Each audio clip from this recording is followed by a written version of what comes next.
2024 December মাস।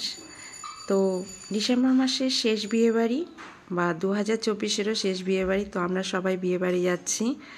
সঙ্গে আছে আমার একটা জা শিউলি আর এক কাকি শাশুড়ি আছে, আরও সবাই আছে, তারা ওয়েট করছে আমাদের জন্য। তা আমরা যেতে থাকি। এই যে বিয়েবাড়ির পাশেই চলে এসেছি। দেখো মাঠটাকে কত সুন্দর সাজিয়েছে, খুব সুন্দর লাগছে। দেবদারু গাছগুলোকে এত সুন্দর ডেকোরেট করেছে, খুবই ভালো লাগছে। এই যে মাঠের মাঝখান দিয়ে যাচ্ছি, যেহেতু এটা গ্রামের বিয়েবাড়ি অনেকটা জায়গা নিয়েই হয়। দেখো এঞ্জেল আমার সাথে আজকে যাচ্ছে, ও একটু মাস্তি করতে করতেই যাচ্ছে গানটা শুনে। ওর মা আজকে আসেনি, আমাদের সাথেই আছে, তো আমাকেও ছাড়বে না। মিমির সাথে যাবে, সেই জন্য আমার সাথেই যাচ্ছে। বিয়েবাড়িতে চলে এসেছি। এই যে বিয়েবাড়ির ভেতরটা খুব সিম্পলভাবে সাজানো হয়েছিল। সিম্পলে অনেক সময় অনেক সুন্দর লাগে, খুবই ভালো লাগছিল। আর এঞ্জেলের মাস্তির তো আর শেষ নেই, ও মাস্তি করে যাচ্ছে। আর আমরাও সবাই খুব এনজয় করছি আজকে ওকে নিয়ে। এই যে এক ননদ আর এক জা, সবাই মিলে আছি একসাথে।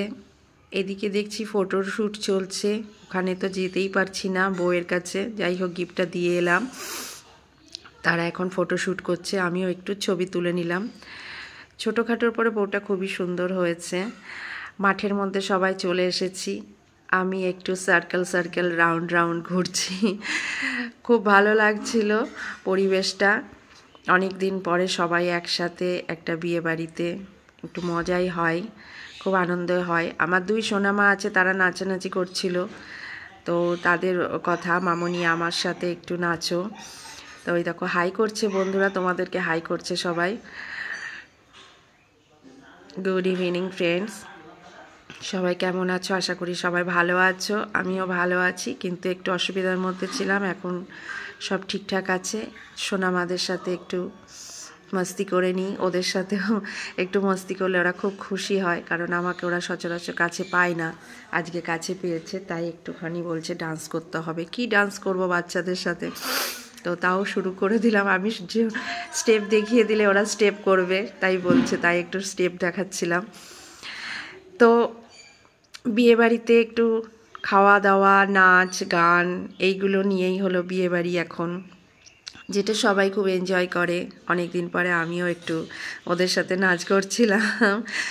যাই হোক, তোমরা জানিও এই ছোট ছোট মায়েদের সাথে আমি নাচ করছিলাম। তোমাদের কেমন লাগছে আমাদের এই ব্লগটা কমেন্ট করে অবশ্যই জানিও। একটা ছোট্ট ব্লগ তোমাদের সাথে শেয়ার করলাম, আশা করি সবার ভালো লাগবে। আমার দৈনন্দিন জীবনের কিছু কিছু মুহূর্তগুলো, যেগুলো তোমাদের সাথে শেয়ার করি, ভালো লাগে তোমাদেরকে আপন ভেবে। আরেক যা এসে দাঁড়িয়ে ছবি তোলার কথা বলছে, তাকে কেমন লাগছে তাই বলছে। তো আমার ননদ আবার তাকে বলছে খুব সুন্দর লাগছে। সে তো আমাকে ব্ল্যাক শাড়ি পরা দেখে তার ভীষণ পছন্দ হয়েছে, তাই আমাকে সে একটু আদর করতে চলে এসেছে। বলছে তোমার নজর লাগবে না, তাই একটু নজর টিকা দিয়ে দিই, তাই নজর টিকা দিতে চলে এসেছে। এদিকে ডিমের ডেভিল দিয়েছে বলে আমার ননদ ভীষণ খুশি, ডিমের ডেভিল খাচ্ছে আর আমাকে বলছিস নাইস। আর ডালপুরি, নান, ডাল সব কিছুই চলে এসেছে। সঙ্গে ছিল কাতলা মাছের পোস্ত, এটা দই কাতলা বলা চলে না, কাতলা পোস্তই ছিল। আর সঙ্গে বাহ, নেহা আলাদা বসেছে বলে ওর মুখটা একটু কালো। সঙ্গে ছিল বিরিয়ানি, চিকেন চাপ, সন্দেশ, আলু বোখরার চাটনি, পাঁপড়। ক্যামেরাতে দেখছি নেহা আমার দিকে তাকিয়েছে, তাই আমি বলছি তুই কি খাবি সন্দেশটা? বলছে না, মুড অফ, আজকে আমার সাথে বসতে পারিনি। এই যে সবাই একসাথে আইসক্রিম নিয়ে চলে এসেছি। শীতের রাতে আইসক্রিম খাওয়ার মজাই আলাদা বন্ধুরা, একবার ট্রাই করে দেখো, ভীষণ ভালো লাগবে।